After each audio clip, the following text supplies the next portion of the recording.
ప్రార్థన చేసుకుని మరి ఈ అనుదిన బైబిల్ పఠన కార్యక్రమాన్ని మనం ప్రారంభించుకుందాం.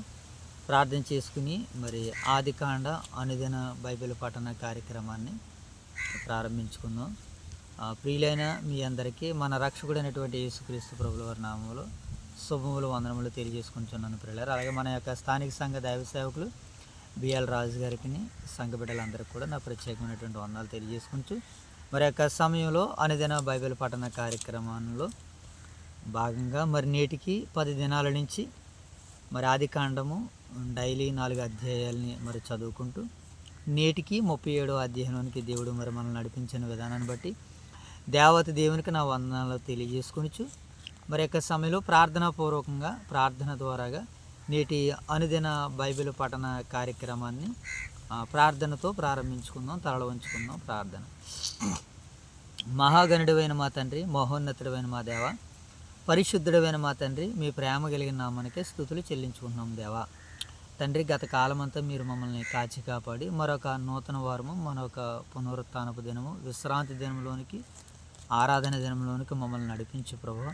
మరి దినమంతా మీ కృపా కాపుదలను అనుగ్రహించినందులకే కృతజ్ఞతలు తండ్రి. అయ్యా, మరి యొక్క సమయంలో అనుదిన బైబిల్ పఠన కార్యక్రమంలో భాగంగా మరి ఆదికాండము 37వ అధ్యాయంలోనికి మమ్మల్ని నడిపించారు తండ్రి. గత నూతన సంవత్సరం 2026వ సంవత్సరంలో మరి మొదటి తేదీన మొదటి దినం నాడు దైవ సేవకుల ద్వారా మీరు మాతో చక్కటి తీర్మానాన్ని చేశారు ప్రభు. ఈ సంవత్సరాంతపు లోపునైనా మేము బైబిల్ గ్రంథాన్ని ఒకసారి చదవాలనేటువంటి ఒక మంచి ఆలోచనతో, ఒక మంచి తీర్మానంతో, మంచి ఉద్దేశంతో సంఘబిడ్డలైనటువంటి మమ్మల్ని అందరినీ సేవకుల ద్వారా మీరు ముందుకు నడిపించినందుకే కృతజ్ఞతలు తండ్రి. మరి నేటికి 37వ అధ్యాయం దాకా మమ్మల్ని నడిపించారు తండ్రి. మరి యొక్క సమయంలో మరికొన్ని అధ్యాయులు 4 అధ్యాయులు ఇప్పుడు తండ్రి ధ్యానిస్తూ ఉండగా బైబిల్ పఠనంగా చదువుతుండగా నేర్చుకొని చుండగా మీ యొక్క ఆత్మను అనుగ్రహించండి, సహాయాన్ని దయచేయండి. అలాగే ఈ మాటలు వింటున్న బిడ్డలను మీరు దర్శించండి, దీవించండి, ఆశీర్వదించండి. ఎంతకంటే గొప్పగా, చక్కగా, తెలివిగా, జ్ఞానంగా తండ్రి ఇలాంటి పరిచర్యలు అనేకమైనటువంటి వాటిని చేసినానే నీ బిడ్డలందరూ నీ పిల్లలందరూ మిమ్మల్ని మహిమపరచుటకు మీ సహాయమును సహకారము మాకు దయచేయమని తండ్రి జరుగుతున్న యొక్క పరిచర్యను మీరు దీవించండి, ఆశీర్వదించండి తండ్రి. మరి యొక్క సమయంలో యొక్క కార్యక్రమం అంతా నీ నామ మహిమార్థమే జరిగించమని మీకు మహిమకరంగా, మాకు దీవెనకరంగా, ఆశీర్వాదకరంగా జరిగించమని, నడిపించమని ఈ ప్రార్థన నా ప్రభువును, మీ ప్రియకుమారుడు, మా రక్షకుడును, మా ప్రభు అయిన యేసు క్రీస్తు వారి నామంలో ఈ ప్రార్థన మీకు సమర్పిస్తున్నాము కన్న తండ్రి. ఆమేన్ తండ్రి, ఆమేన్ తండ్రి. అందరికీ వందనాలు ప్రియులారా. మంచిదండి. మరి యొక్క సమయంలో ఆదికాండము 37వ అధ్యాయాన్ని బైబిల్ పఠనంగా చదువుకుందాం. ఆదికాండము 37వ అధ్యాయాన్ని చదువుకుందాం ప్రియులారా. యాకోబు తన తండ్రి పరవాసిగా ఉండిన కనాను దేశములో నివసించెను. యాకోబు వంశావళి ఇది. అంతకుముందు మనం యాసవ్ గారి వంశావళిని చూసాం కదా ప్రియులారా. ఇన్ని మనకి 36వ అధ్యాయంలో యాకోబు గారి వంశాలు, యాకోబు గారి నాయకులు, యాకోబు గారి బిడ్డలు, వారి యొక్క వంశవృక్షము ఎంత గొప్పగా ఉందో మనం 36వ అధ్యాయంలో మనం చూసాం ప్రియులారా. ఇక్కడ ఈ 37వ అధ్యాయంలో మరి తన తమ్ముడైనటువంటి యాకోబు గారి యొక్క వంశావళి గురించి ఇక్కడ వ్రాయబడింది. యాకోబు వంశావళి ఇది. ఇప్పుడు యాకోబు వంశంలో ఉన్నటువంటి యోసేపు గారి చరిత్ర మనకి ఇక్కడి నుంచి ప్రారంభమవుతున్నట్టు కనబడుతుంది. యోసేపు 17 ఏండ్ల వాడే తన సహోదరులతో కూడా మందను మేపుచుండెను. అతడు చిన్నవాడై తన తండ్రి భార్య అయిన బిల్హా కుమారుల యొద్దను, జెల్ఫా కుమారుల యొద్దను ఉండెను. అప్పుడు యోసేపు వారి చెడుతనమును గూర్చిన సమాచారం వారి తండ్రి యొద్దకు తెచ్చువాడు. పిల్లలు ఇక్కడ ఇప్పటి వరకు మరి అబ్రహాము గారి దగ్గర నుంచి సంకల్పం అబ్రహాము గారు, ఇస్సాకు గారు, యాకోబు గారు, యాకోబు తర్వాత యాకోబు గారికి ఉన్నటువంటి 12 మందిలో మరి యోసేపు గారికి దేవుడు తన చిత్తాన్ని, తన నిబంధనను మరి కొనసాగిస్తున్నట్లుగా మనకు కనబడుతుంది. ఈ 37వ అధ్యాయం దగ్గరికి మనం రాబోయేసరికి ఇక్కడ మరి దేవుని యొక్క చిత్తాన్ని నెరవేర్చడానికి యోసేపు గారి ద్వారాగా దేవుడు తన ప్రణాళికలను మరి నెరవేర్చుకుంటూ వస్తున్నట్లుగా మనకు కనబడుతుంది. అదే సందర్భంలో మరి యోసేపు గారి యాకోబు గారి యొక్క 12 మంది పిల్లల్లో జెల్ఫా గారి కుమారుల యొద్దను, అలాగే బిల్హా కుమారులతో కూడా మరి యోసేపు గారు ఉంటున్నట్లుగా మరి అందరూ కలిసి ఉన్నదప్పుడు 10 మంది ఉన్నారంటే వారి మధ్యన ఏదో ఒక తారతమ్యాలు వస్తాయి కనుక వీళ్ళు చెడ్డగా ఉండేవారు, చెడ్డగా జీవించేవారని ఇక్కడ మనకి వ్రాయబడింది. అప్పుడు యోసేపు వారి చెడుతనమును గూర్చిన సమాచారం వారి తండ్రి యొద్దకు, చిన్నవాడు కదా, ఒకవేళ మంచి చేస్తే మంచి చెప్పుందిరేమో, కానీ వీళ్ళు ఎలా ఉన్నారంటే చెడు చేసినటువంటి వారిగా కనబడుతున్నారు. ఏమన్నా ఇంకెలా ఉండాలను ఇంకా బాగా ఏమో చెడు చేసినటువంటి వాడిగా ఉన్నాడు కనుకనే తన తన అన్నల సమాచారాన్ని తన తండ్రికి చేరవేస్తున్నట్లుగా మనకు కనబడుతుంది. 3వ వచనం, మరియు యోసేపు ఇశ్రాయేలుకు వృద్ధాప్యమందు పుట్టిన కుమారుడు గనక తన కుమారులందరికంటే ఎక్కువగా అతను ప్రేమించి అతని కొరకు విచిత్రమైన నిలువుటంగిని కుట్టించెను. అంటే 12 మందిలో మరి చిన్నవాడు గనక ఇతను యందు ఎక్కువగా అతన్ని ప్రేమించినట్లుగా అతని కొరకు ఒక నిలువుటంగిని కుట్టించునని వ్రాయబడింది. అతని సహోదరులు తమ తండ్రి అతనిని తమ కంటే ఎక్కువగా ప్రేమించుడు చూసినప్పుడు వారు అతని మీద పగబట్టిరి, అతని క్షేమ సమాచారమైనను అడగకపోయిరి. అంటే ఇప్పుడు ఈ అన్నల్లో కూడా ఏం కనబడుతుంది అంటే వారి మధ్య ఒక తారతమ్యం కనబడుతుంది. ఎందుకని ఈ తారతమ్యము? తల్లేమో యాకోబును ప్రేమించింది, తండ్రి ఏమో యాసావును ప్రేమించాడు. ఒక కుటుంబంలో ఇద్దరే సరి సమానంగా ప్రేమించలేనప్పుడు మరి 11 మంది బిడ్డలు ఒకరినొకరు ఎలా ప్రేమించుకుంటారు? ఆ ప్రేమించుకునేటువంటి విధానంలో ఇప్పుడు ఈ వ్యత్యాసాలు వచ్చినాయి. ఈ 10 మంది కలిసి యోసేపు గారిని తన అన్నలు చేసినటువంటి సమాచారాన్ని చెప్పడము అది వీరికి నచ్చకపోవడంతో అతని క్షేమ సమాచారాన్ని కూడా పట్టించుకోవట్లేదు, చిన్నవాడి సమాచారాన్ని కూడా పట్టించుకోవట్లేదు 10 మంది అని ఇక్కడ ఈ సందర్భాన్ని తెలియజేస్తుంది. యోసేపు ఒక కల కని తన సహోదరులతో కూడా అది తెలియజెప్పగా వారు అతని మీద అసలే పరిస్థితులు బాగోలేదంటే మళ్ళీ ఇంకో కళ రావడము, ఆ కళ భావన ఎవరికి చెప్తున్నాడు ఆయన ఇప్పుడు? తన అన్నలకి చెబుతున్నాడు. అప్పుడు అన్నలకి చెప్పగానే అతను ఏమన్నాడు చూడండి, అతడు వారిని చూసి, నేను కనిన ఈ కళను మీరు దయచేసి వినండి. నేను ఒక కళ వచ్చింది నాకు, ఆ కళని నేను కన్నాను, దయచేసి మీరు ఆ కళని వినండి అని అన్నాడు. అదేదనగా మనము చేనులో పనులు కట్టుచుంటిమి, నా పన లేచి నిలిచి ఉండగా మీ పనులు నా పనులు చుట్టుకుని నా పనులకు సాష్టాంగపడినని చెప్పెను.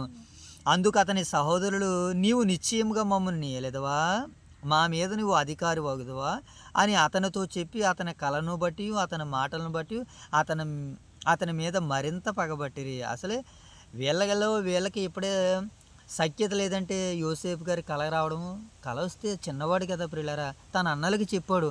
తన అన్నలకి చెప్తే నిశ్చయంగా మమ్మల్ని ఏళ్తావో, ఒక చేలో పనులు కనిపించినాయి, ఆ పనులు నా పనులకి సాష్టాంగపడినంటే అతనికి వచ్చినటువంటి కళభావాన్ని చెప్పాడు, అతనికి వచ్చిన కళని చెప్పాడు. దాన్ని స్వీకరించాలి, లేకపోతే దాన్ని వినాలి, లేకపోతే దాన్ని అక్కడితో తిరస్కరించాలి. కానీ వ్యక్తుల్ని తిరస్కరించి ఏమండి తన తమ్ముళ్ళని ద్వేషిస్తున్నారని అంటే వీళ్ళ యొక్క ప్రేమ ఏమైపోతుందో మనం చూడాలి. అన్నదమ్ముల మధ్య ప్రేమ, ఆ అనురాగమే, ఆ ఆప్యాయత ఏమైపోతుందని అంటే తిరస్కార రూపంగా మారుతుంది. అతని మాటలను బట్టి అతని మీద మరింత పగబట్టారంటే పైవాడే ప్రియులారా, తన సొంత తమ్ముడే కదండి. మరి తమ్ముడు ఎంతమంది అన్నలు ఉన్నారు, అంతమంది కలవగలిగారు కానీ ఒకరిని కలుపుకోలేకపోతున్నారంటే ఆలోచించేయండి. పెద్దలు ఒక సామెత ఉంది, మనకు 6 నెలలు సహవాసం చేస్తే వాడే వీడవుతాడంటే వీడే వాడవుతాడంట. మరి ఇన్నాళ్ళ మట్టి సహవాసం చేస్తున్నటువంటి అన్నలు ఇతనిలా మారిపోవాలి కదా. లేదు ఒకవేళ యోసేపు గారి చెడ్డవాడనంటే అన్నలతో కలిసిపోవాలి కదా. అన్నలతో కలకుండా ప్రత్యేకంగా ఉంటున్నాడంటే ఆ రోజు ప్రభు అయిన యేసుక్రీస్తుల వారితో మరి శాస్త్రులు కావచ్చు, పరిసయ్యులు కావచ్చు, మరి ఆయనతో ఉండగలిగారా? ఉన్నారనంటే అన్నాలతో సహవాసం చేసి ఆయన మీద వాదాలు చేశారు, ఆయన మీద తిరస్కారం చేశారు తప్ప ఆయనతో కలిసి ఆయనతో సేవ చేయాలన్నటువంటి ఆలోచన వారికి లేదు. ఎందుకనంటే వారి సేవ వేరు, వీరి సేవ వేరుగా కనబడుతుంది. కనుక ప్రియులారా, ఈ మాటలను బట్టి మనం ఆలోచన చేస్తున్నప్పుడు ఏమంటే అతని మీద మరింత పగబట్టారట. ఏమంటే అతడు ఇంకొక కళ కానీ తన సహోదరులకు అసలే బాగోలేదంటే మరలా ఇంకో కళ రావడం, ఆ కళతో తెలియజేస్తున్నాడట. చూద్దాం అదేంటో. ఇదిగో నేను మరి ఒక కళ కంటిని, అందులో సూర్యచంద్రులను 11 నక్షత్రములను నాకు సాష్టాంగపడినని చెప్పెను. అతడు తన తండ్రితోనూ తన సహోదరులతోనూ అది తెలియజెప్పినప్పుడు అతని తండ్రి అతనితో, నీవు కనిన ఈ కళ ఏమిటి?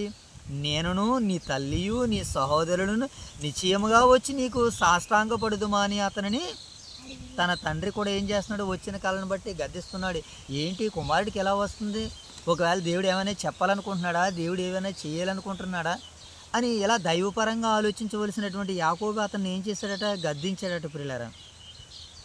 అతని సహోదరులు అతని యందు అసూయపడిరి. అయితే అతని తండ్రి ఆ మాట జ్ఞాపకం ఉంచుకొని అంటున్నాడు అని వ్రాయబడింది. జ్ఞాపకం ఉంచుకున్నాడు ప్రియులారా. కారణం ఏంటంటే చిన్న కుమారుడికి వచ్చినటువంటి నిజంగా ఈ కళ ఏంటని మరి యోసేపు గారు ఆలోచిస్తున్నట్లుగా మనకి ఇక్కడ క్షమించండి, యాకోబు గారు ఆలోచిస్తున్నట్లుగా మనకి కనబడుతుంది. అయితే ఇక్కడ ఒక మాట రాయబడింది ఇక్కడ ఈ 11వ వచనములో, అతని సహోదరులు అతని యందు అసూయపడిరి. అయితే అతని తండ్రి ఆ మాటని జ్ఞాపకం చేసుకున్నాము.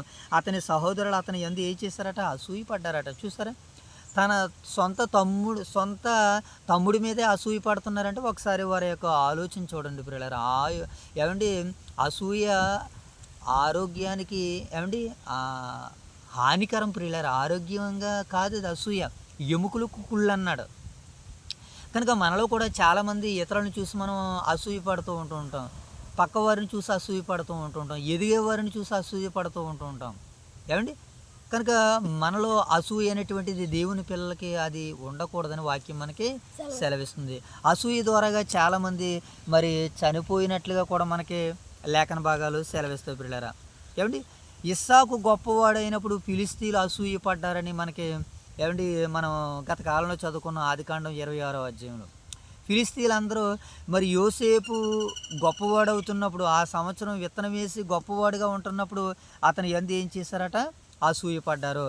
ఏమండి, రాహేలు గొడ్రాలై ఉండడము, తన అక్కకి పిల్లలకి అనడము, తన అక్కను బట్టి అసూయ పడినట్టుగా రాహేల్ గారి విషయంలో కనబడుతుంది. అలాగే ప్రభువైన యేసుక్రీస్తులో యూదులందరూ కలిసి అసూయ చేత ఆయనని అప్పగించారని పిలాతుకి అర్థమైంది. కనుక ప్రియులారా, మనలో కానీ మనము కానీ అసూయ పడేటట్టుగా ఉండకూడదు. ఎందుకంటే అసూయ ఆరోగ్యానికి హానికరం అది. కనుక మనం ఆరోగ్యాన్ని కాపాడుకోవాలంటే మరి అసూయ అనేటువంటి ఒక చెడ్డ దుర్లక్షణాన్ని మనం దూరం చేసుకోవాలని వాక్యం మనకి ఈ సాయంత్రకాల సమయంలో తెలియజేస్తుంది. ఇప్పుడు 37వ అధ్యాయము 12వ వచనం చూద్దాం. చూడండి ప్రేరణ. అతని సహోదరులు షెకెములో తమ తండ్రి మందను మేపుటకు వెళ్ళిరి. అప్పుడు ఇశ్రాయేలు యోసేపును చూసి, నీ సహోదరులు షెకెములో మంద మేపుచున్నారు, నిన్ను వారి వద్దకు పంపెదను రమ్మన్నప్పుడు అతడు మంచిదని అతనితో చెప్పెను. అప్పుడు అతడు, నీవు వెళ్ళి నీ సహోదరుల క్షేమమును మందక్షేమమును తెలుసుకుని నాకు వర్తమానం తెమ్మని అతనితో చెప్పి హెబ్రోను లోయలో నుండి అతన్ని పంపెను. అతడు షెకెమునకు వచ్చెను. ఎక్కడికి వెళ్ళారట? వీళ్ళు షెకెం ప్రాంతానికి వెళ్ళారు. తన అన్నలందరూ కలిసి మందను మేపుచున్నారు. నాయన, అన్నలు ఎలా ఉన్నారు ఒకసారి వారి క్షేమ సమాచారము, మంద క్షేమ సమాచారం నువ్వు తెలుసుకుని రానాయనని ఎవరిని పంపించాడు? మోషే బాబు యోసేపు గారిని పంపించాడు అన్నల దగ్గరికి. యోసేపు గారు వెళ్తున్నారు. ఎక్కడ ఉన్నారు వాళ్ళు? షెకెములో ఉన్నారు. ఇప్పుడు షెకెములో ఉన్న వారిని గురించి ఎందుకు యోసేపు గారికి ఒక ఆలోచన వచ్చిందంటే, నీ అన్నల క్షేమ సమాచారాన్ని ఎందుకు తెలుసుకోమన్నాడనంటే, ఆల్రెడీ షెకెములో అంతకుముందు ఏం జరిగింది? యాకోబు కుటుంబానికి అలాగే షెకెము కాపురస్తులకి ఏం జరిగింది? వివాదం జరిగింది కదా దీనమ్మ గారి విషయంలో. 36వ అధ్యాయం మనం అదే చదువుకున్నాం. ఇప్పుడు ఒకవేళ షెకెములో ఉన్నవారు ఏమన్నా అన్నల మీద ఏమన్నా దాడి చేస్తున్నారా, మందల మీద ఏమన్నా దాడి చేస్తున్నారా? కారణం ఏంటంటే మరి వాళ్ళ ఇదివరకు గొడవ పెట్టుకున్నారు కదా షెకెం ప్రాంతంలో ఉన్నటువంటి వారితో. అందుకనే నీ అన్నల యొక్క క్షేమ సమాచారం చూసి రానాయన అని ఇప్పుడు యోసేపు గారిని తన అన్నల దగ్గర పంపుతున్నాడు అనమాట. ఎవరో? యాకోబు గారు. ఏనా? ఓకేనా? రైట్. ఇప్పుడు యాకోబు గారు పంపుతుంటే యోసేపు గారు వెళ్ళారు. అతడు పొలంలో ఇటు అటు తిరుగుచుండగా ఒక మనుషుడు అతనిని చూసి, నీవేమి వెతుకుచున్నావు అని ఆయన అడిగెను. అందుకు అతడు, నేను నా సహోదరుని వెతుకుచున్నాను, వారు ఎక్కడ మందను మేపుచున్నారో అది దయచేసి నాకు తెలుపుడని అడిగెను. అందుకు ఆ మనుషులు, ఇక్కడ నుండి వారు సాగి వెళ్ళిరి, వారు దోతానుకు వెళ్ళుదుమరండని చెప్పుకున్నట్టు వింటమని చెప్పెను. అప్పుడు యోసేపు తన సహోదరుల కోసం వెళ్ళి దోతానులో వారిని ఏం చేశాడు? ఆయన దోతానులో వారిని కనుగొన్నాడు, చూశాడు. అన్నల దగ్గరికి వెళ్ళాడు. అన్నలను చూడగానే ఒక ఇంత సంతోషం ఆయనకి కలుగుతుంది కనుక దోతానులో వారిని కనుగొనను. అతడు దగ్గరకు రాక మునుపు వారు దూరముండి అతనిని చూసి అతని చంపుటకు దురాలోచన. ఏమండి, అసూయ ఏం చేస్తుందట? అయ్య బాబు, అంత ప్రమాదకరమైనదా ఇది? ఏమండి, అసూయ అంత ప్రమాదకరమైనది. మనిషిని చంపేయాలి అంటే చూసారా, ఇక ప్రేమ, జాలి, కరుణ ఇవేమీ లేవా? ఏమండి సొంత అన్నదమ్ముల్లోనే అసూయ వస్తే ఈరోజు ఇరుగు వారికి పొరుగు వారి మధ్య అసూయ రావడం పెద్ద ఏమీ విచిత్రమేమీ కాదు. సొంత కుటుంబంలో ఒక తండ్రి కుటుంబపు బిడ్డల్లోనే యోసేపుని చంపేద్దాం అనుకున్నారు చూడండి. అతన్ని చంపుటకు దురాలోచన చేసిన వారు, ఇదిగో ఈ కలలో కనువాడు వచ్చుచున్నాడు, వీని చంపి ఇక్కడున్న ఒక గుంటలో పరవేసి దుష్టమృగం వీని తినివేసమని చెప్పుదుము, అప్పుడు వీని కలలేమగునో చూతుము రండిని ఒకరితో ఒకడు. ఏమండి వీళ్ళ ఐకమత్యం చూసారా ఎలా మారిపోయిందని? ఎవరిది? వీళ్ళ అన్నల ఐకమత్యం ఎంత ఐకమత్యంగా ఉన్నారో చూడండి. దేని కొరకు? అబద్ధం విషయంలో. ఏమంటే ఒకరిని హత్య చేయడానికి ఎలా ఉన్నారు వీళ్ళు? ఐకమత్యం కలిగి ఉన్నారు. ఏమంటే సత్యం నిలబెట్టడానికి ఆయన ఒక్కడే కనబడుతున్నారు. ఎవరైనా? యోసేపు గారు. మనం అక్కడ అధ్యయనం చేస్తున్నాం కదా యోబు గ్రంథంలో, సత్యం కొరకు యోబు గారు ఒక్కడే ఉన్నారు. ఏమండి ఆ యోబు గారి మీద ప్రతిస్పందన చేయడానికి ఆయన మీద ముగ్గురు స్నేహితులు, ముగ్గురికి ఒకే ఒక ఆయన సమాధానం చెబుతున్నట్టుగా మనం చూస్తున్నాం. ఏమండి చూతుము రండిని ఒకరితో ఒకడు మాట్లాడుకొని, రూబేను ఆ మాట విని మనం వారిని చంపరాదని చెప్పి వారి చేతుల్లో పడకుండా అతనిని విడిపించును. ఏమండి చంపేస్తామంటే 10 మందిలో మరలా ఎవరికి వచ్చింది ఆ మంచి మనసు? పెద్ద కుమారుడైనటువంటి రూబేన్కి వచ్చింది. ఎందుకంటే ఇప్పుడు ఆ 10 మంది కూడా రూబేన్ గారి పెద్దవాడు కానీ కనీసం నీకైనా తెలియదని తన తండ్రి తిడతాడేమన్నటువంటి భయంతోనూ లేకపోతే సహోదరు ప్రేమతోనూ మొత్తానికి ఏం చేయాలనుకున్నాడు ఈయన? అతని చేతుల్లో పడకుండా అతన్ని విడిపించాలనుకున్నాడు. ఎట్లనగా రూబేను అతని తండ్రి అతన్ని అప్పగించుడికే వారి చేతుల్లో పడకుండా అతన్ని విడిపించదలిసి రక్తము చిందింపకుండా అతనికి హాని ఏమూ చేయక అడవిలోని ఈ గుంటలో నుండి అతన్ని పడద్రోయుడని వారితో చంపేద్దాం అనుకున్నాడు. అయితే ముందు చంపేద్దామని అంటే వీళ్ళందరూ ఏమంటారని భయపడి గుంటలో వేద్దామన్నారు. ఒకవేళ గుంటలో వేయకుండా వీని విడిచిపెడదామంటే వాళ్ళందరూ కలిసి వీళ్ళిద్దరిని రూబేను కూడా చంపుతారేమో అన్నటువంటి ఒక ఆలోచన. మరి ఎందుకనంటే ఇప్పుడు చంపాలనుకున్నప్పుడు చంపుదామనేటువంటి మాట 10 మంది ఐకమత్యంగా ఉంటారంటే ఒక ఆయన విడిపోతుంటే మరి ఇతను కూడా ఇప్పుడు ఏం చేయాలి? అదేదో మొన్న వచ్చినప్పుడు ఒక ఆయన్ని చంపకూడదు కదా అని బెదిరించేయాలి కదా అని అనుకుంటే చంపేస్తాడు. అయ్యో మనం ఎలా చంపేసాం, ఎవరన్నా చూస్తున్నాం ఈ సంగతి ఎవరన్నా చెప్తామంటే ఎవరు చెప్తారు? నువ్వే ఉన్నావు కనుక నా పక్కన ఉన్నవాడిని ప్రాణ స్నేహితుడిని ఏం చేశాడు? పొడి చంపేశాడు. ఈ విషయం బయటకు రాకూడదని. అంటే అసూయ విషయంలో చంపుకుంటూ వెళ్ళిపోతుందని అంటే ఎంతమంది అయినా చంపుకుంటూ వెళ్ళిపోతుందని వాక్యం మనకి సెలవిస్తుంది ప్రియులారా. ఇప్పుడు వీళ్ళు ఏం చేస్తున్నారో చూడండి. ఆయన యోసేపు తన సహోదరుల యొద్దకు వచ్చినప్పుడు వారు యోసేపు అంగీని అతడు తడువుకొని ఉండిన ఆ విచిత్రమైన నిలువుటంగిని, ఏమండి 10 మంది కలిసి ఏం చేశారట? యోసేపు గారిని నిలువుటంగి తీసి అతన్ని పట్టుకొని ఆ గుంటలో పడద్రోసిరి. ఆ గుంట వట్టిది, అందులో నీళ్ళు లేవు. ఏనా వారు భోజనము చేయ కూర్చుండి కన్నులెత్తి చూడగా ఐగుప్తునకు తీసుకొని పోవుటకు గుగ్గిలము మస్తాకి బోలమును మోయిచున్న ఒంటెలతో ఇస్మాయేలీలైన మార్గస్థులు గిలాదు నుండి వచ్చుచుండ్రి. గిలాదు నుంచి వీళ్ళు వస్తున్నారట. ఎవరో? ఇస్మాయేలీలు.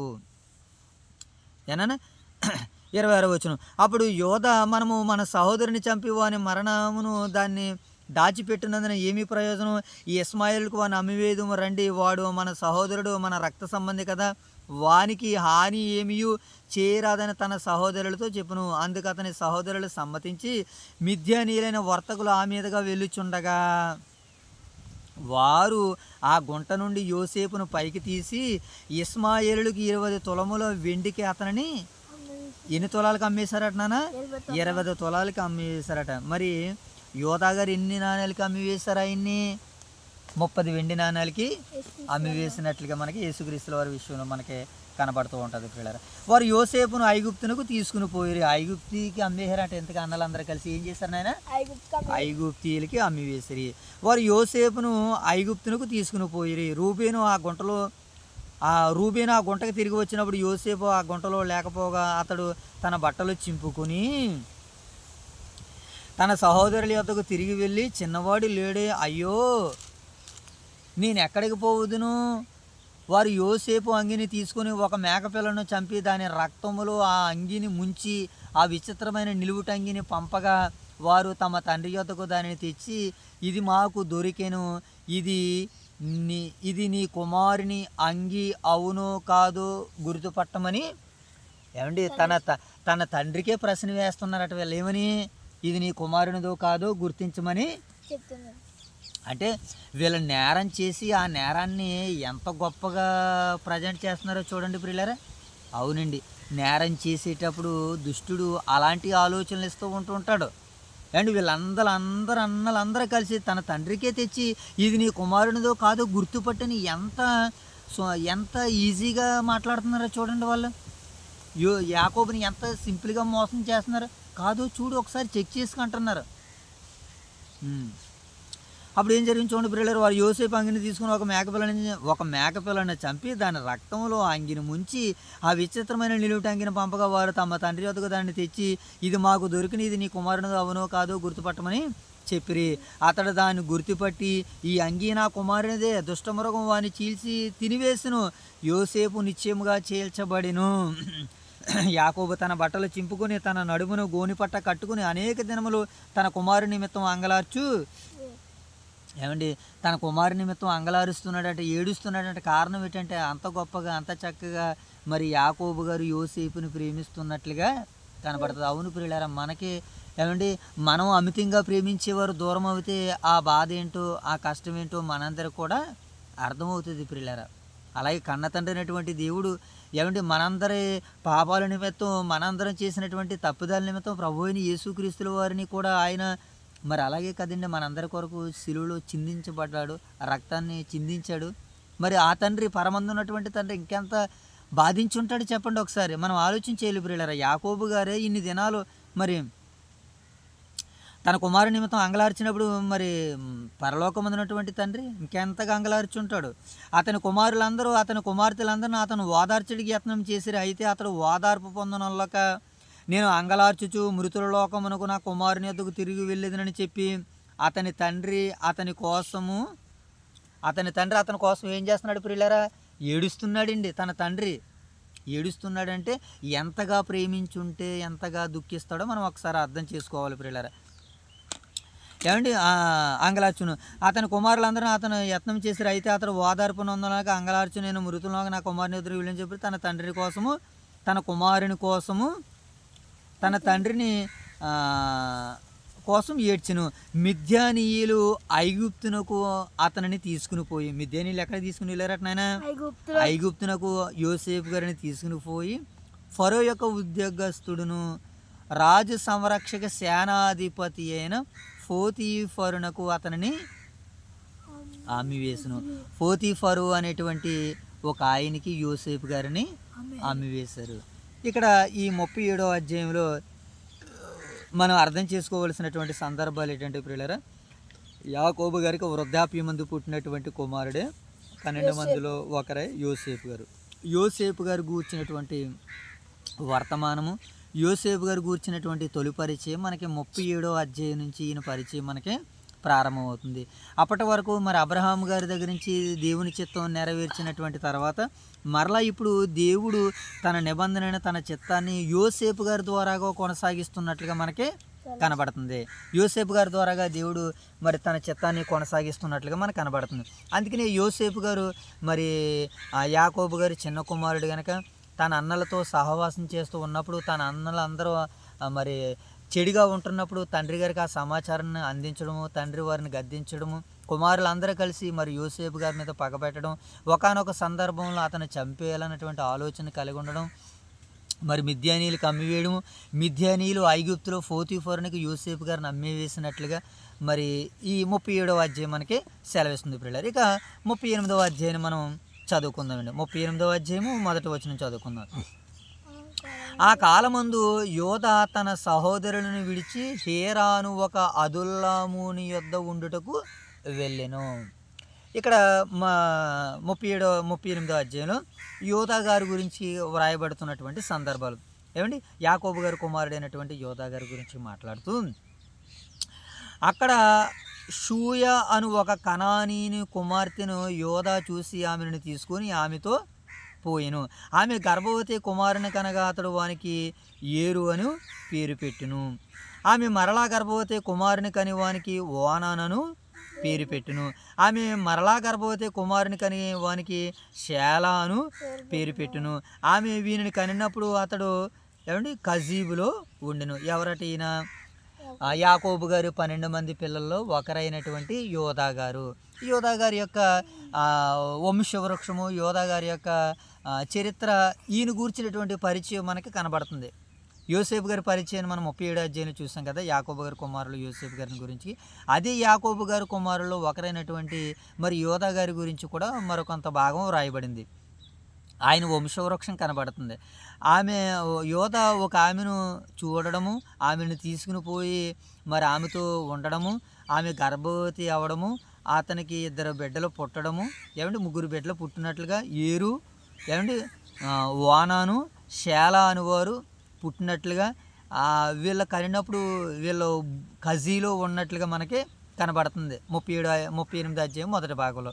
ఇప్పుడు రెండవ భాగాన్ని చదువుదాం. యోధా తన జ్యేష్ఠ కుమారుడైన ఏరునకు తామారను దానిని పెండ్లి చేసెను. అంటే ఇతని యొక్క వంశవృక్షం కూడా కొనసాగుతూ వెళ్తూ ఉన్నది. ఎవరు ప్రమేయం?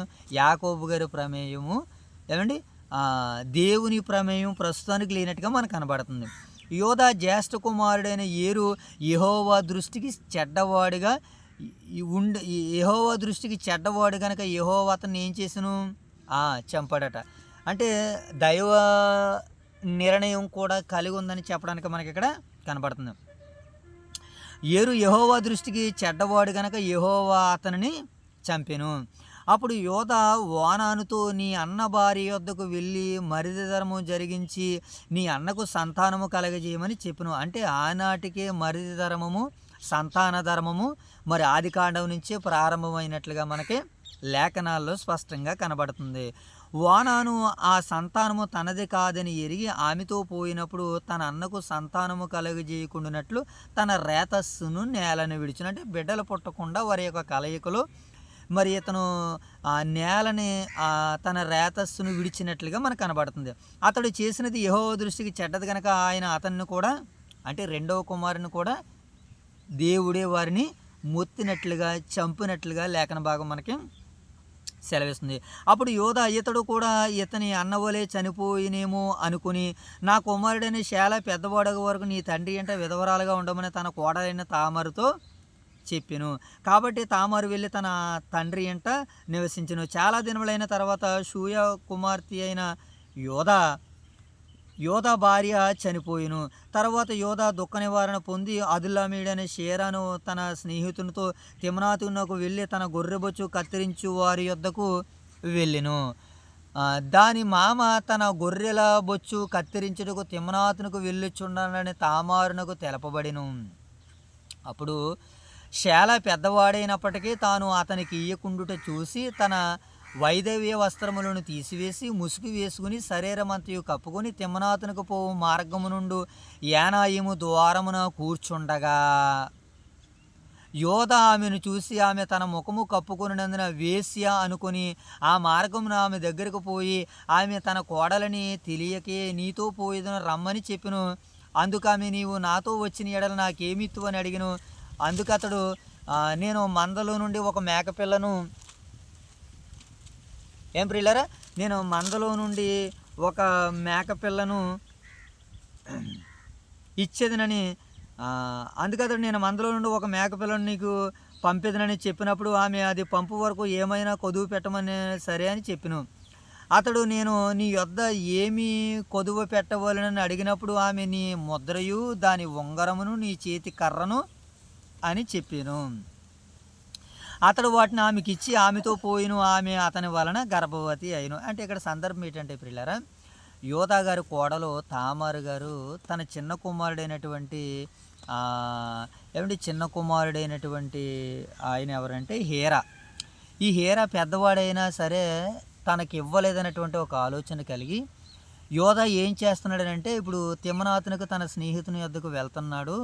అయితే ఈ విషయాన్ని తెలుసుకున్నటువంటి ఈమె మారు వస్త్రాలను, వైదవ్య వస్త్రాలను వేసుకుని తన కోడలుగా కాకుండా ఒక వేషిగా అక్కడ ఉంటే యోధా గారు ఆమెను వేషి అనుకుని ఆమెతో వెళ్ళడము, ఆమెతో సైనించినటువంటి తర్వాత నాకేమి ఇస్తావన్నాడు. ఒక మేకపిల్లని ఇస్తానంటే, ఇప్పుడు మేకపిల్ల నీ దగ్గర లేదు కదా, నాకు కొన్ని వస్తువులను నాకు గుర్తుగా ఇయ్యంటే ఆ వస్తువులు ఆమె దగ్గర తీసుకుని కొన్నాళ్ళకి ఏమైందంటే గర్భవతి అయ్యింది. ఇప్పుడు ఈ సందర్భం మనకు అర్థమైంది కదా. 19వ వచనం చూద్దాం. అప్పుడు ఆమె లేచిపోయి తన ముసుగు తీసివేసి తన వైదేహి వస్త్రములు వేసుకొనును. తర్వాత యోధా స్త్రీ వద్ద నుండి ఆ కొదువును పుచ్చుకొనుటకు తన స్నేహితుడు అదుల్లామీని చేత మేకపిల్లను పంపినప్పుడు ఆమె అతనికి కనబడలేదు. కాబట్టి అతడు మార్గమందు యానాయమున వద్ద నుండిన వేసి ఎక్కడున్నదని ఆ చోటి మనుషులను అడగగా వారు ఇక్కడ వేసి ఎవతనూ లేదని చెప్పిరి.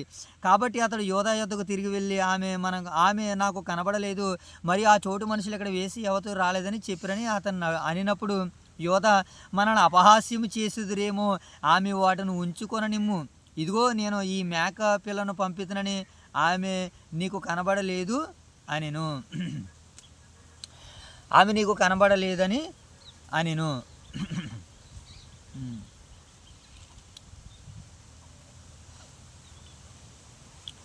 24వ వచనం. రమారమి 3 నెలలైన తర్వాత నీ కోడలు తామారు జారత్వం చేసిన, అంతేకాక ఆమె జారత్వం వలన గర్భవతి అయినది యోధాకు తెలపబడిను. ఇప్పుడు తన కోడలు గర్భవతి అయిందండి. వాస్తవానికి యోధా గారి వల్లనే గర్భవతి అయింది. కానీ వీళ్ళు ఏమని చెప్తున్నారు, జారత్వం చేసి గర్భవతి అయిందనగానే ఇదేదో పెద్ద తప్పులాగా అప్పుడు యోధా గారు ఏం చేస్తున్నాడో మనం చదుదాం. అప్పుడు యోధా ఆమెను బయటికి తీసుకుని రండి, ఆమెను కాల్చివేయవలెనని చెప్పిన. అంటే అంత కండిషన్గా ఉండేదంటే ఆనాటికి అంత కండిషన్గానే ఉండేది. కండిషన్గా ఉండేటువంటి ఆయన కూడా కండిషన్గా ఉండాలి. ఈయన కూడా కండిషన్ తప్పాడు, కానీ కాల్చివేయాలని నేరారోపణ చేస్తున్నాడు. బయట పడనంత వరకే ప్రియులారా, ఎవరి పాపాలైనా ఎవరి అపరాధాలైనా బయట పడనంత వరకు అందరూ దొరలే, నాతో సహితము. బయటపడిన తర్వాతే అందరూ దొంగలెవరో, దోచుకునేవారెవరో, ఏమండి మంచివారెవరో, చెడ్డవారెవరో, గొప్పవారెవరో ఎప్పుడు బయటపడుతుందంటే తమ అపరాధాలు పాపాలు బయటపడే సమయము వచ్చినప్పుడు. ఆమెను బయటకు తీసుకుని రండి అన్నప్పుడు ఆమె మామ యొద్దకు ఆ వస్తువులను పంపి, ఇవి ఎవరివో, ఆ మనుషుల వలనే నేను గర్భవతినని, ఈ ముద్ర, ఈ దారము, ఈ కర్ర ఎవరివో దయచేసి గుర్తుపట్టమని చెప్పించెను. యోధా వాటిని గుర్తుపెట్టి, నేను నా కుమారుడైన షేలాను ఆమెకు, ఇందాక ప్రియులారా హేర అనుకున్నాం కదా, క్షమించండి, షేలాను ఆమెకి ఇయ్యలేదు కనుక ఆమె నాకంటే నీతిమంతురాలని చెప్పి మరి ఎప్పుడును ఆమెను ఏం చేయలేదట ప్రియులారా, కూడలేదు. ఆమె ప్రసవ కాలమందు కవలలో ఆమె గర్భమందుండిరి. ఆమె ప్రసవించుచున్నప్పుడు ఒకడు తన చెయ్యి బయటికి చాసెను గనక మంత్రసాని ఎర్రనూలు తీసి వానికి చేతికి కట్టి ఇతడు మొదట బయటికి వచ్చినని చెప్పెను. అతడు తన చెయ్యి వెనకకు తీసినప్పుడు అతని సహోదరుడు బయటికి ఆయన బయటికి వచ్చెను. అప్పుడు ఆమె నీ వేళ ఛేదించుకుని వచ్చితవనెను. అందుచేత అతనికి పేరేస్ అని పేరు పెట్టును, అనగా భేదము. తర్వాత తన చేతిని తొగరగల అతని సహోదరుడు బయటికి వచ్చును, అతనికి జారహు అని పేరు పెట్టును. నేను ఇలాగ మోసబాబు. అప్పుడు తామారు గారికి బిడ్డలు పుట్టారు తన మామగారి వలన. ఎంతమంది? 2 బిడ్డలు పుట్టారు. వారిలో ఒకరు ఎవరో పేరేసు, 2 ఆయన జరాహు. ఇది మరి యోధా గారి వలన జరిగినటువంటి ఒక కార్యాన్ని బట్టి దేవుడు వారు చేసినటువంటి కార్యాలని దేవుడు దాయకుండా మనకి వ్రాయించి పెట్టాడనంటే ఈ విషయాలను బట్టి మనం ఏం తెలుసుకోవాలని, యథార్థ సంఘటనలు తెలుసుకోవాలని. ఒకవేళ చెడు చేస్తే అది ఎప్పటికైనా ఏమవుతుంది అన్నమాట, బయటపడే అవకాశం ఉన్నది. కనుక చెడు చేయడానికి మనం ఇష్టపడక మంచిని చేయడానికి, మంచిని హత్తుకొనడానికి మనం సిద్ధంగా ఉండాలని వాక్యము సెలవిస్తుంది. ఇది 38వ అధ్యాయం ప్రియులారా. ఇప్పుడు 39వ అధ్యాయాన్ని చదువుకుందాం. ఇప్పుడు యోధా గారి సందర్భం అయిపోయింది. మనం 37వ అధ్యాయంలో యోసేపు గారి సందర్భాలని ధ్యానించుకున్నాం కదా. ఆ సందర్భాలు కొనసాగింపే ఇప్పుడు 39వ అధ్యాయము. ఇక నుంచి యోసేపు గారి యొక్క వంశవృక్షము, యోసేపు గారి యొక్క చరిత్ర మనకి ముందుకు వెళ్తున్నట్లుగా మనకు కనపడుతుంది. చూద్దాం. యోసేపును ఐగుప్తునకు తీసుకుని వచ్చినప్పుడు ఫరో యొక్క ఉద్యోగస్తుడును రాజ్య సంరక్షక సేనాధిపతి అయిన పోతీఫరోను ఒక ఐగుప్తీయుడు అక్కడికి అతనిని తీసుకుని వచ్చిన ఇష్మాయేలీయుల యొద్ద అతన్ని కొనెను. యెహోవా యోసేపునకు తోడై ఉండెను గనక అతడు వర్ధిల్లుచు తన యజమానుడు ఆ ఐగుప్తుని ఎంట ఏం చేస్తున్నాడు? ఆయన ఐగుప్తుని ఎంట ఉన్నాడు. ఏమండి, దేవుడు ఆయనకు తోడై ఉన్నాడు గనక, ఏమండి అనేక విషయాల్లో, అన్ని విషయాల్లో దేవుడు అతనికి తోడై ఉన్నాడు గనక యోసేపు గారు చక్కగా మరి అక్కడ తన జీవనాన్ని కొనసాగిస్తున్నట్లుగా ఉంది. చదువుదాం. యెహోవా అతనికి తోడై ఉండెననియు అతడు చేసినదంతయు అతని చేతుల్లో యెహోవా సఫలము చేసిననియు అతని యజమానుడు చూసినప్పుడు. అతని యజమానుడు ఏం చేశాడట? పోతీఫరు రాజు యోసేపు గారు ఈయనింటికి రావడము, ఈయనింటికి వచ్చినటువంటి తర్వాత దేవుడు అతనికి తోడై ఉండడము, అతనికి సహాయం చేయడము, అతనిని దీవించడము, ఆశీర్వదించడము, ఈ సంగతి అంతా ఎవరికి అర్థమైంది? పోతీఫరు ఐగుప్తు రాజుకి అర్థమైంది అనమాట. ఏమంటే ఐగుప్తీనికి అర్థమైంది. ఐగుప్తు రాజు కాదు అతను, ఐగుప్తీయుడికి అర్థమయ్యింది. చూడు, మనకి ఇక్కడ వీళ్ళ తండ్రి గారు ఉన్నారు కదా, ఎవరో యాకోబు గారిని కూడా దేవుడు ఆశీర్వదిస్తున్నప్పుడు లాబాను కూడా అలాగే అర్థమైంది. ఇస్సాకు గారు కూడా దీవించాడు. ఏమని తెలుసా? నిన్ను దీవించే వారిని నేను దీవిస్తానన్నాడు. యోసేపు అక్కడ యాకోబుని ఎవరైతే దీవించాడో తన మామ దీవించాడు. ఎవరో లాబాను గారు యాకోబుని దీవించాడు కనుకనే లాబాను దీవించబడ్డాడు. ఇక్కడ యోసేపుని దీవిస్తున్నాడు. యోసేపు ఐగుప్తీయుడు కూడా యోసేపుని దీవిస్తున్నాడు. తద్వారా ఐగుప్తీయుడు కూడా ఇప్పుడు ఏం చేయబడుతున్నాడు? యోసేపు మీద అతని కటాక్షము కలిగిన గనక అతని యొద్ద పరిచర్య చేయవాడాయను. ఇప్పుడు ఎవరికి పరిచర్య చేస్తున్నాడు? యోసేపు గారు ఐగుప్తీనికి పరిచర్య చేస్తున్నాడు. సమూయేలు గారు ఎవరికి పరిచర్య చేసేవాడు? దేవునికి. ఏలీ ఎదుట దేవునికి పరిచర్య చేసేవాడు సమూయేలు గారు. ఇక్కడ యోసేపు గారు ఎవరికి పరిచర్య చేస్తున్నాడు? ఐగుప్తీనికి పరిచర్య చేస్తున్నాడు. మరియు అతడు తన ఇంటి మీద విచారణకర్తగా అతను నియమించి తనకు కలిగిన దాంతో అతని చేతికి అదండి. మనం ఏదైనా ఇతరులకు అప్పగించాలంటే మొట్టమొదట మనం వారిలో నమ్మకాన్ని కనబరచాలి. అలాగా యోసేపు గారు ఐగుప్తునికి తన నమ్మకాన్ని అంతటిని కూడా కనబరిచాడు.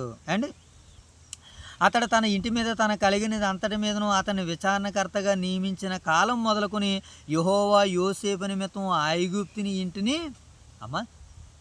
ఏం చేశాడు దేవుడు? ఓన్లీ యోసేపు గారి నిమిత్తం ఆ ఐగుప్తుని ఇంటిని దేవుడు ఏం చేశాడనమాట? ఆశీర్వదించాడంట. ఎంత గొప్పగా చేశాడో చూడండి. ఎవరో? దేవుడి ప్రియులారా. యెహోవా ఆశీర్వాదము ఇంటిలోనేమి పొలములోనేమి అతనికి కలిగిన సమస్త వస్తువుల మీదను కూడా ఉన్నదంట. అంటే దేవుని యొక్క ఆశీర్వాదం ఇప్పుడు ఎవరిని బట్టి వచ్చింది దీనికి ఈ ఆశీర్వాదము? యోసేపు గారిని బట్టి. అవును ప్రియులారా, నేడు మనకి కూడా కొన్ని ఆశీర్వాదాలు ఎక్కడి నుంచి వస్తాయంటే దేవుడు బుద్ధి, జ్ఞానము, సర్వము, సంపదలు ఎక్కడ పెట్టాడు? ఇప్పుడు సంఘములో పెట్టాడు. క్రీస్తులో గుప్తములై ఉన్నవి అన్నాడు. ఎక్కడ ఉన్నాయి నాయన? వాటిని ఎవరైతే తవ్వుకుంటారో వారిదే ఆస్తి, వారిదే ఐశ్వర్యం, వారిదే సంపద. ఇప్పుడు వారం మనం తవ్వుకుని తెచ్చుకోవడానికి వెళ్తున్నాం. ఈరోజు వైఎస్ఆర్ నగర్ ఆరాధన చేయడానికి వెళ్ళాం, సంఘానికి వెళ్ళాం. అక్కడి నుంచి మనం ఏం కొనుక్కు తెచ్చుకున్నాం? ఇప్పుడు ఆశీర్వాదాలు, పప్పలు మనం కొనుక్కు తెచ్చుకున్నాం తినడానికి. ఆత్మ సంబంధమైనటువంటి ఆశీర్వాదాలు తవ్వుకు తెచ్చుకున్నాం. మనం బండ్ల మీద వెళ్ళాం, బ్యాగులతో తవ్వుకుని తెచ్చుకున్నాం అక్కడి నుంచి.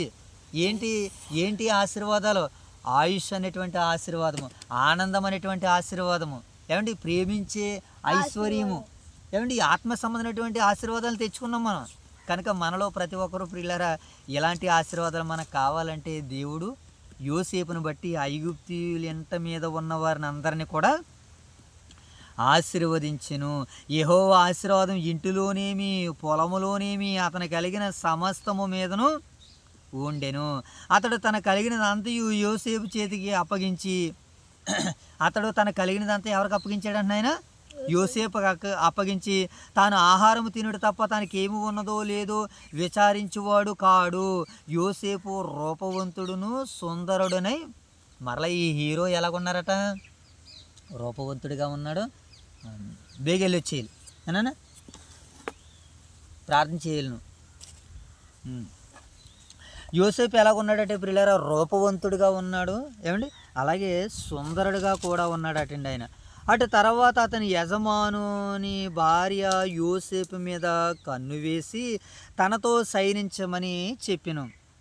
అయితే అతడు ఒప్పక, నా యజమానుడు తనకు కలిగినదంతయు నా చేతికి అప్పగించిన కదా, నా వశమున తన ఇంటిలో ఏమి ఉన్నదో అతడు ఎరగడు. ఈ ఇంటిలో నాకంటే పైవాడు ఎవడనూ లేడు. నీవు అతని భార్య అయినందున నిన్ను తప్ప మరి దేనినైనా నాకు అప్పగింపై ఉండలేదు. కాబట్టి నేనెట్లు ఇంత ఘోరమైన దుష్కార్యం చేసి దేవునికి విరోధముగా పాపము కట్టుకుందునని తన యజమాని భార్యతో. ప్రియులారా ఇలాంటి సందర్భంలో ఒక విచిత్రమైనటువంటి సంభాషణ చోటు చేసుకుంది యోసేపు గారి జీవితంలో. తన యజమానుని భార్య తనతో శయనించమని అడిగినప్పుడు ఆయన చాలా ఇబ్బంది పడినట్లుగా మనకి ఈ తప్పు చేయడానికి, కార్యం చేయడానికి ఆయన ఇష్టపడట్లేదు. కారణం ఏంటనంటే యోసేపు దైవ చిత్తాన్ని నెరవేర్చాలి గనక. దైవ చిత్తాన్ని నెరవేర్చాలి గనక అంటే చిన్నప్పటి నుంచి యాకోబు గారితో దేవుని పట్ల భయభక్తులు కలిగి ఉన్నటువంటి వాడిగా కనబడుతుంది ఎవరైనా, యోసేపు గారి ప్రియులారా.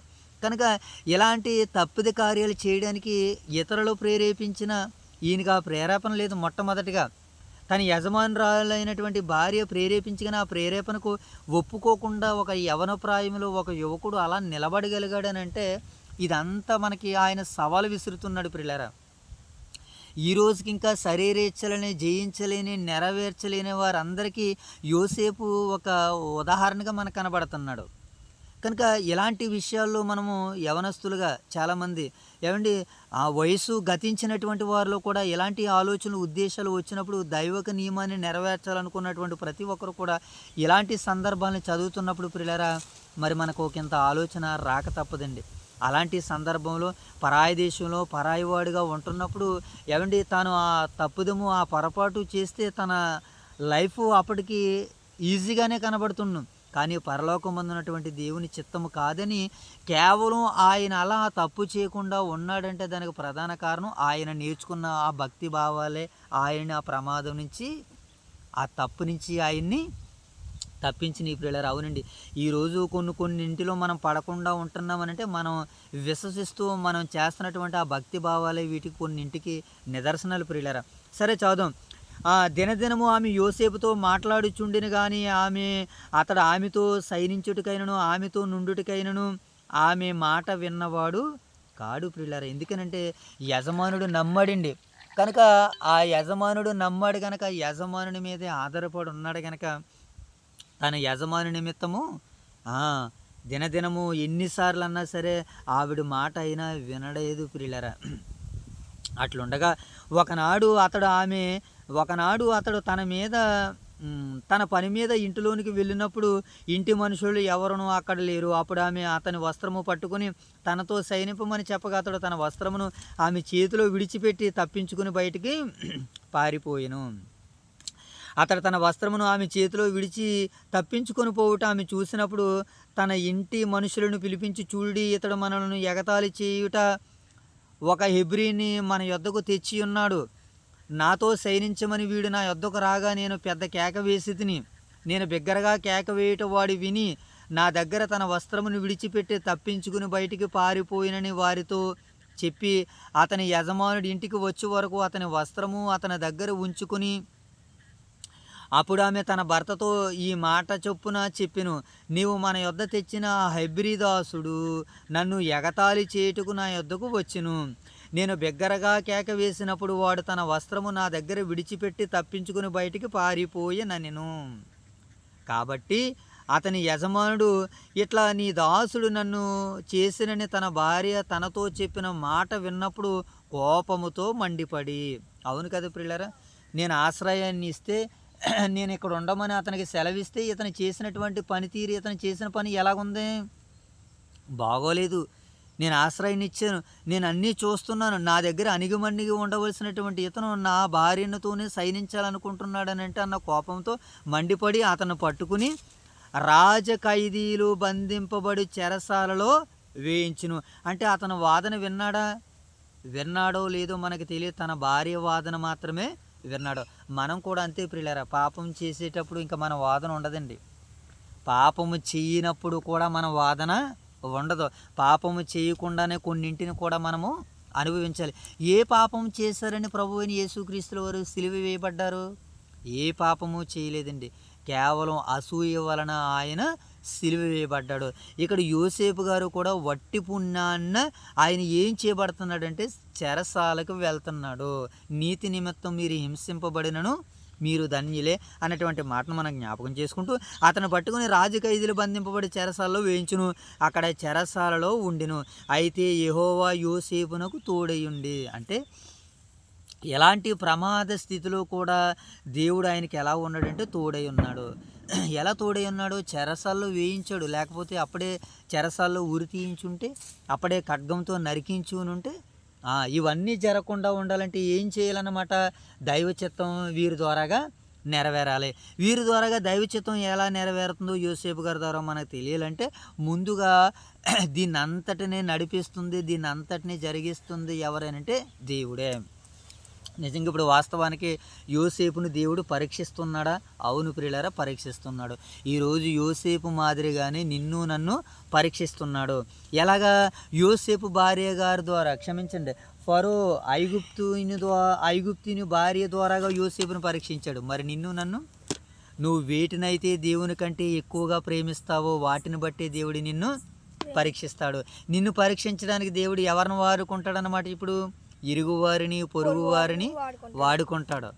వారి ద్వారాగా దేవుడు చూస్తాడు, ఈ పరీక్షలో నిలబడతాడా, పాస్ ఆర్ ఫెయిలా. పాస్ అయితే నువ్వు దేవుని చిత్తాన్ని నెరవేర్చిన వాడివే, ఫెయిల్ అయితే దేవుడు నీ ద్వారాగా తన చిత్తాన్ని కాకుండా మరొకరి ద్వారాగా నెరవేర్చుకుంటాడు. మనం ఒకరమే కాదు కదా ప్రియులారా, దేవునికి ఎంతోమంది బిడ్డలు ఉన్నారు కనుక ఇప్పుడు కూడా అయితే యెహోవా యోసేపునకు తోడై ఉండి అతని యందు కనికరపడి అతని మీద చెరసాల యొక్క అధిపతికి కటాక్షము కలుగజేసినట్లు చేసిను. అవునండి, దేవుడు మనతో పాటు ఉండాలి కానివ్వండి, సప్త సముద్రాల కిందకి వెళ్ళినా సరే పైకి తీసుకుని యోనా మాదిరిగానే దేవుడు ఏం చేస్తాడు? పైకి తీసుకుని వచ్చేస్తాడు ప్రియులారా, పైకి తీసుకుని వచ్చేస్తాడు. చెరసాల అధిపతి ఆ చెరలోనున్న ఖైదీలను అందరినీ యోసేపు చేతికి, ఎక్కడికి వెళ్ళిన మహానుభావుడికి దేవుడు ఏదో ఒక మంచి స్థానాన్ని యోసేపు గారికి దేవుడు అనుగ్రహిస్తున్నట్లుగా మనకి కనబడుతుంది ప్రియులారా. చేతికి అప్పగించను. వారు అక్కడ ఏమి చేసిరో అదంతయు అతడే చేయించువాడు. ఏమండి, ఈ గుడ్ క్వాలిటీ, ఒక మంచి లక్షణం, ఒక మంచి తలాంతు యోసేపు గారికి ఎక్కడికి వెళ్ళినా కూడతానే వచ్చేస్తుందండి. ఏంటది? తన అన్నల దగ్గర ఉన్నప్పుడు వారు చేసేటువంటి సమాచారాన్ని వారికి చేరవేసేవాడు. ఇప్పుడు చెరసాల్లో ఉన్నటువంటి వారి ఖైదీల యొక్క సమాచారం కూడా చెరసాల నాయకునికి తెలియజేస్తున్నాడు. యెహోవా అతనికి తోడై ఉండెను కనుక ఆ చెరసాల అధిపతి అతని చేతికి అప్పగింపబడిన దేనిని గూర్చి విచారణ చేయకుండెను. అతడు చేసినది యావత్తు యెహోవా సఫలం చేసినట్లు. ఇదంతా ఎందుకు జరుగుతుందంటే ప్రియులారా, మనం వాక్యాన్ని నమ్మాలని ఇవన్నీ కూడా మన జీవితాల్లో దేవుడు జరిగిస్తూ ఉన్నాడు. చూసారా ప్రియులారా, ఇలా పాత నిబంధన గ్రంథం మనం చదువుతున్నప్పుడు మనకి ఏం కలుగుతుందంటే ఒక ఆదరణ కలుగుతుంది, ఓర్పు కలుగుతుంది, సహనం కలుగుతుంది. అంటే భక్తుల జీవితాల్లో దేవుని యొక్క ప్రమేయం ఎలా చోటు చేసుకుందో, భక్తులందరూ ఆయనకి ఎలా లోబడ్డారో, ఎలా విధేయులయ్యారో, వారి ద్వారాగా దేవుడు తన చిత్తాన్ని ఏ రీతిగా నెరవేర్చుకున్నాడో యోసేపు జీవితాల్ని, ఏమండి అంతకు ముందున్నటువంటి ఇస్సాకు గారి జీవితాన్ని, యాకోబు గారి జీవితాన్ని, అబ్రహాం గారి జీవితాన్ని, నోహా గారి జీవితాన్ని, ఏమండి నాహోరు గారిని కూడా అన్నాడు కదా, నాహోరు దేవుడు అన్నటువంటి మాట అన్నాడు కదండి. వాళ్ళ యొక్క భక్తుల్ని మనం చూస్తున్నప్పుడు మనం అందరం కూడా నేర్చుకోవాల్సింది చాలా ఉందనిపిస్తూ ఉంటుంటుంది ప్రియులారా. పరిస్థితులు ఏమీ అయిపోలేదండి. దేవుడు మరి మనల్ని ముందుకు నడిపించగలడు, ఆయన చిత్తాన్ని నెరవేర్చుకోగలడు. కనుక ఆయన చిత్తాన్ని నెరవేర్చుకోవాలంటే మనము మరి ఆయనకి ఎప్పుడు ఎల్లప్పుడూ విధేయులుగా ఉండాలని మనకి వాక్యం సెలవిస్తుంది ప్రియులారా. చివరిగా 38వ అధ్యాయాన్ని మనం చదివేసుకుని మనం నేటి పాఠ్యభాగాన్ని ముగించేసుకుందాం. 40వ అధ్యాయము చివరిగా. అటు పిమ్మట ఐగుప్తు రాజు యొక్క పానాదాయకుల అధిపతి, ఏమండి అటు పిమ్మట ఐగుప్తు రాజు యొక్క పానాదాయకులను భక్ష్యకారుడును తమ ప్రభు అయిన ఐగుప్తు రాజు ఎడల తప్పు చేసిరి. ఐగుప్తు రాజు ఎడల ఎవరు తప్పు చేశారంటే నాయన, పానాదాయకుడును భక్ష్యకారుడునగు ఒక ఆయన ఏం చేశాడంటే ఫరో రాజు గారి దగ్గర ఏం చేశారట, తప్పు చేసిరి. కనుక ఫరో పానదాయకుల అధిపతియు, ఏమండి భక్ష్యకారుల అధిపతి అయిన తన ఇద్దరు ఉద్యోగస్తుల మీద కోపపడి వారిని చెరసాల్లో నుంచుటకై రాజ సంరక్షక సేనాధిపతికి అప్పగించును. అది యోసేపు బంధింపబడినటువంటి స్థలానికి ఒక ఇద్దరు వ్యక్తులు వచ్చారట. నాయన ఇలా చూడాలి, దాన్ని చూసుకుంది కానీ ముందు ఇలా వాక్యం అవుతుంది కదా, వదిలేదండి అలా వదిలే తీసుకో. 40వ అధ్యాయం మనం చదువుతున్నాం. 40వ అధ్యాయము 3వ వచనం, వారిని చెరసాల నుంచిటికి రాజశేఖర సంరక్షక సేనాధిపతికి అప్పగించును. అది యోసేపు బంధింపబడినటువంటి స్థలము. ఆ సేనాధిపతి వారిని యోసేపు వశము చేయగా అతడు వారికి ఉపచారము చేసెను.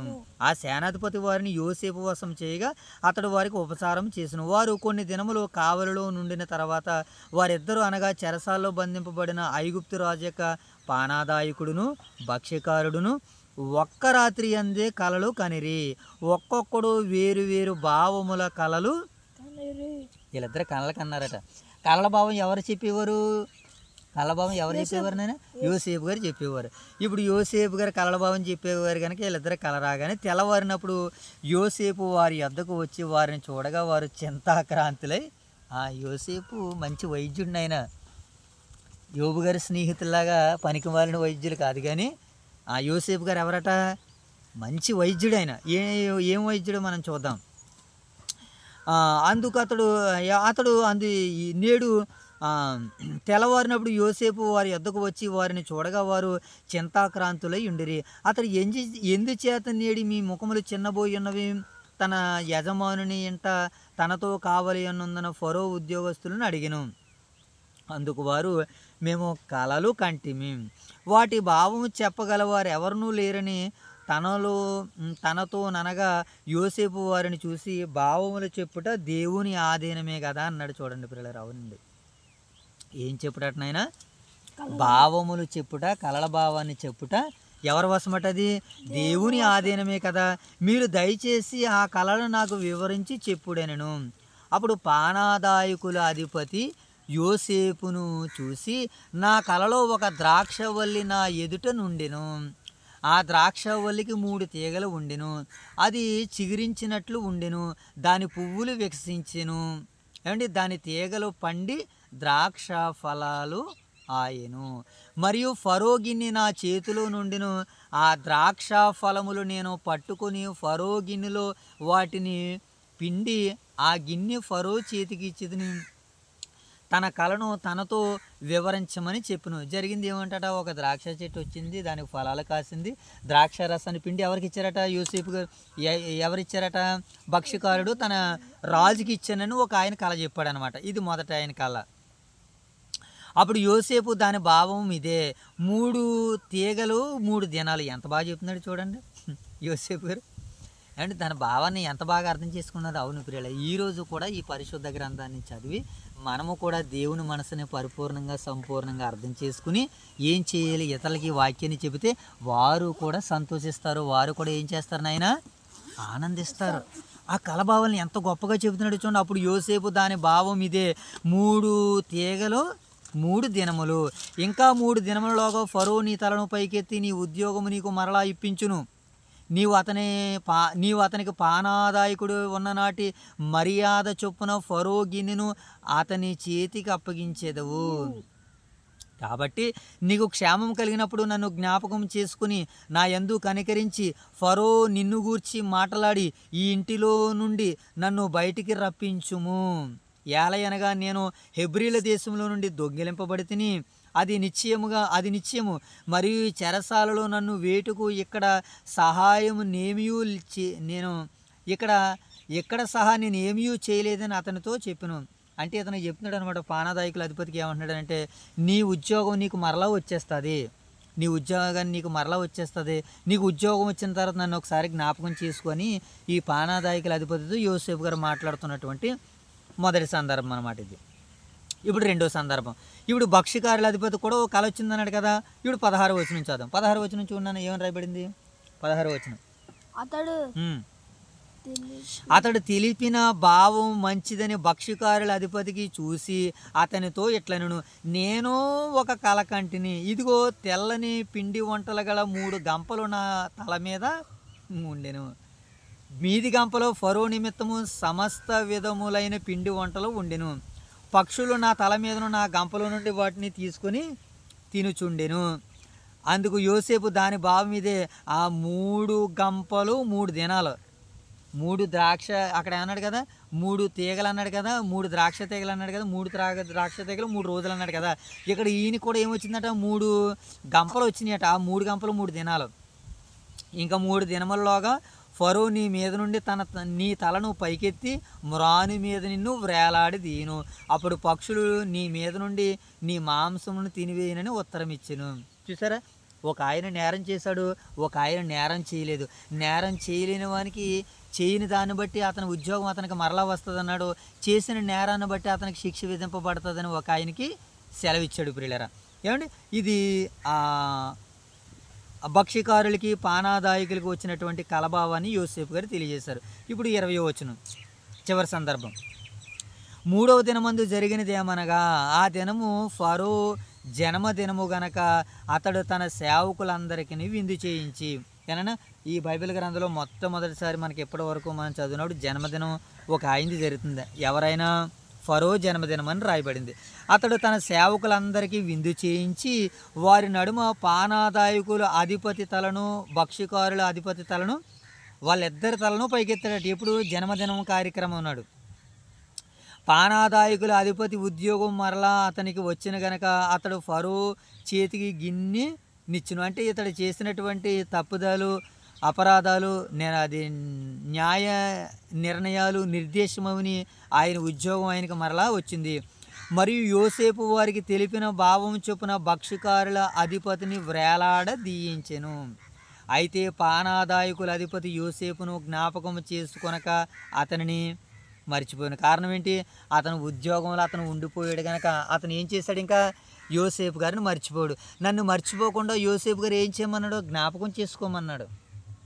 జ్ఞాపకం చేసుకోమంటే జ్ఞాపకం చేసుకున్నాడా?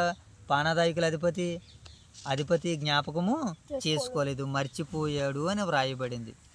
కనుక ఈ 40వ అధ్యాయంలో రాబడినటువంటి సందర్భాలను మనం చూస్తున్నప్పుడు మరి యోసేపు గారు మరి చెరసాలలో ఉండడము, చేయని నేరానికి శిక్ష అనుభవిస్తున్నాడు. ఎంతకనే దేనికినైనా చేయని నేరానికి మరి యోసేపు గారు శిక్ష అనుభవిస్తున్నట్లుగా మనకి కనబడుతుంది.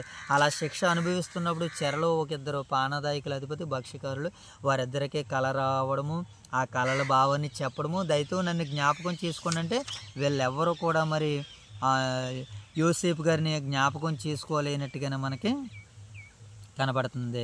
ఏమండి, నేడు నా తప్పుదములను జ్ఞాపకము చేసుకొనిచున్నాను అని మనకి కొన్ని మాటలు కనబడుతున్నాయి. యాకోబు ఇశ్రాయేలు వీటిని జ్ఞాపకం చేసుకును, చాలా పూర్వం జరిగిన వాటిని జ్ఞాపకం చేసుకోండి.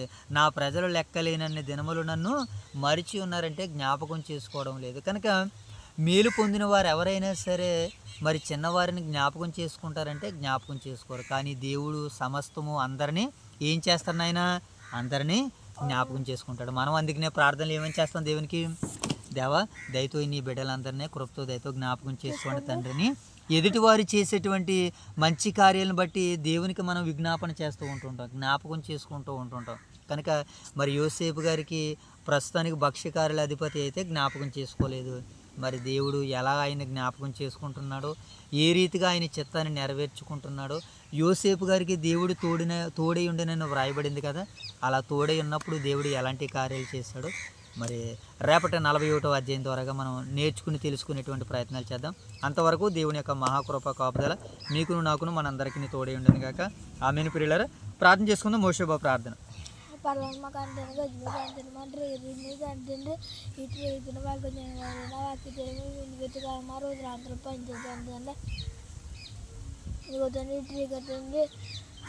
ఆది కాలం తండ్రి 37వ నుంచి 40వ నా చదువుకొని అడ్డలు జరిగిన మీరు విచ్చిపోయిన మాత్రం పైందిలా చూడండి ఇంకా తిన్నాండ్రు అందరూ ముట్టు ఆమేన్ తండ్రి, ఆమేన్. ప్రార్థన చేసుకుందానన్నా. మహాగణుడైన మా తండ్రి, మహోన్నతుడైన మా దేవా, పరిశుద్ధుడైన మా తండ్రి, మీ ప్రేమ కలిగిన నామానికి స్తుతులు చెల్లించుకుంటున్నాం దేవా. అయ్యా, ఈ సాయంత్రకాల సమయంలో తండ్రి మీ సన్నిధి భాగ్యాన్ని అనుగ్రహించు ప్రభు. ఈ దినమునకు కావలసిన తండ్రి ఆత్మ సంబంధమైనటువంటి పరిచర్య చేయడానికి మీరు ఇచ్చిన ఆయువును బట్టి, ఆరోగ్యాన్ని బట్టి, బలాన్ని బట్టి, శక్తిని బట్టి, సమయాన్ని బట్టి మీకు వందనాలు ప్రభా. ఈ కాలము ఈ సమయం నాయన తండ్రి ఇదివరకు ఎన్నో పర్యాయాలు తండ్రి దుర్వినియోగం చేసుకున్నాం ప్రభా. ఈ సమయాన్ని బట్టి ఎన్నో విలాసాలకి నాయన, ఆనందాలకి, సంతోషాలకి నాయన సమయాన్ని ఖర్చు చేసాం ప్రభా. మరి నాయన ఈ కాలంలో అయితే, ఈ సమయంలో అయితే నాయన మీ మహిమ కొరకు వాడుకున్నారు తండ్రి. మీ ఘనత కొరకు మమ్మల్ని నిలబెట్టినందుకే కృతజ్ఞతలు తెలుపుకుంటూ ప్రభా మరి ఇప్పటి వరకు చదవబడినటువంటి నాయన 37 నుంచి 40 అధ్యాయుల వరకు నాయన తండ్రి మరి చక్కనటువంటి రీతిలో నాయన ఆత్మ సహాయం మీరు మాకు అనుగ్రహించి ఆత్మస్వరూపిగా నాయన యోసేపు గారు యోధా గారు నాయన తండ్రి అలాగే నాయన మరి యోసేపు గారి యొక్క భక్తి జీవితం నాయన ఏ రీతిగా వ్రాయబడిందో ఆయన ఏ రీతిగానైనా మరి ఐగుప్తు ఫరో ఇంట నుంచి నాయన తండ్రి మరి చెరసాల్లోనికి వెళ్ళాడు, చెరసాల నుంచి మరలా ఎలా బయటికి రాబోతున్నాడో ప్రభు ఆయనకు మీరు తోడై ఉన్నారు కనుక నాయన వారిని ఏ రీతిగా మీరు హెచ్చించబోతున్నారో తండ్రి నేడు నాయన మిమ్మల్ని నమ్మినటువంటి బిడ్డలుగా మిమ్మల్ని అనుసరిస్తున్నటువంటి మీ పిల్లలుగా తండ్రి మా జీవితాలను కూడా మీరు అలాగే నాయన సిద్ధం చేస్తున్నారు ప్రభు దానిని మేము పొందుకోవడానికి తండ్రి మమ్మల్ని మీరు పరీక్షిస్తారని అబ్రహాముని నాయన పరీక్షించినట్లుగా ఇప్పుడు మరలా నాయన యోసేపుని మీరు పరీక్షిస్తున్నారు తండ్రి కనుక నాయన ఆ పరీక్షలో నాయన వారు నిలబడ్డారు తండ్రి నాయన గెలవగలిగారు ప్రభు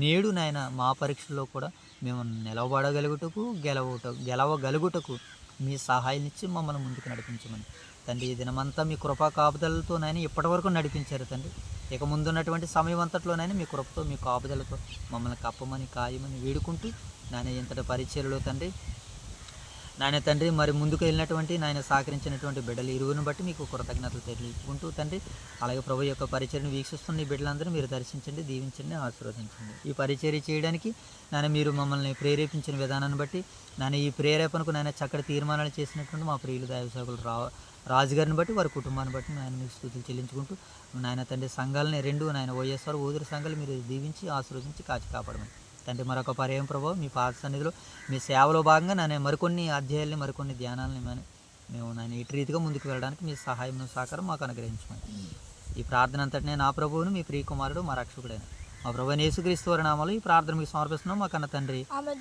తండ్రి ఆమెన్ తండ్రి అందరికీ వందనాలు ప్రియులారా God bless you have a nice day అంటే